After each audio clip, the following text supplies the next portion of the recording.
Okay, so I just got off a call with 3 economists who are very, very high level. It was off the record. I can't say who it was, but these are people who know more than probably anybody how Republicans' death bill is going to actually affect Americans.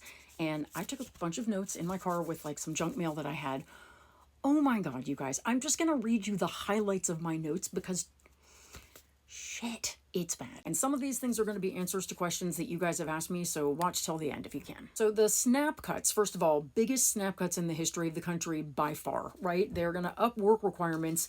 And normally, if there are no jobs in an area, they waive work requirements. But one of the things this bill does is say that you can't have that waiver unless unemployment is at 10%. That is unbelievably high for unemployment. So if you've just got like 9% or 8% unemployment, which is still shockingly high, you have to work or you lose your SNAP benefits. Stuff like that. There used to be an exception for single parents taking care of kids, but now if your kid is 14 or older, that exception no longer applies. Oh, and one of the ways they determine your eligibility for SNAP is whether or not you have internet. So if you're paying for internet, they consider that a luxury under this bill. It makes it less likely that you will qualify for SNAP. Okay, so the SNAP cuts are really dramatically large, but they were like the Medicaid cuts are so large, we don't know how to describe how large and what damage these cuts will do to this program. They were like, we've never seen anything like it by a long, long shot. They said the sort of consequences for our healthcare system are going to be so far reaching, way beyond just the people on Medicaid. It's going to hurt you, me, everybody in the healthcare system. And again,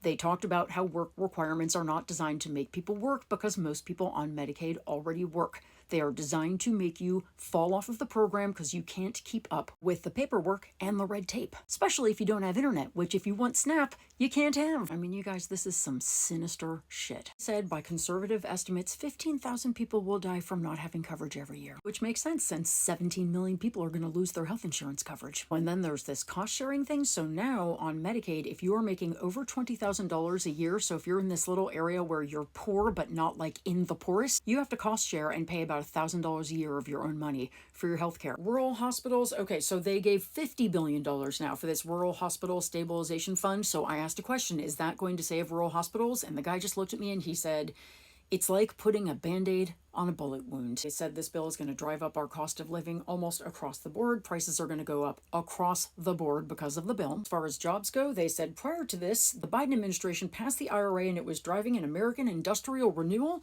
They said for every $1 of government investment, private sector was putting in 6. This law undoes all of that. It's going to kill hundreds and hundreds of thousands, if not millions, of jobs. They said not only is this bill not pro-growth, but a recession is much more likely as a result of them passing it. The fact that the dollar is off to its worst start of the year in more than a century, that is related to the passage of this bill. The bond market being super shaky, that's all because of this bill. They said that the maternal death rate is going to go way up because they defunded Planned Parenthood and because of all the hospitals that are going to close. They said not only will people die, pregnant women will die more. A lot of you have been asking me what it means that Republicans are saying that tax cuts for rich people would be permanent. So I asked them about that. And they said yes, because when they passed their tax cuts in 2017, those sunsetted after 8 years. That's why we're here again.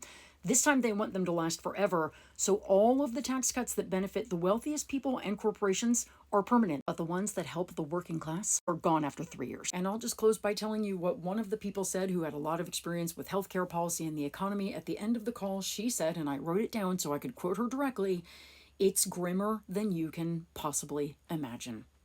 That's what Republicans cheered when they passed it on the Senate floor this morning, and that's what House Republicans will cheer if they pass it too. But you know who's not cheering? Everybody in America who is going to suffer the consequences of this bill, even if they design it to kick in after the midterms. You need to know what they've just done to this country. Never, ever forget what they've done.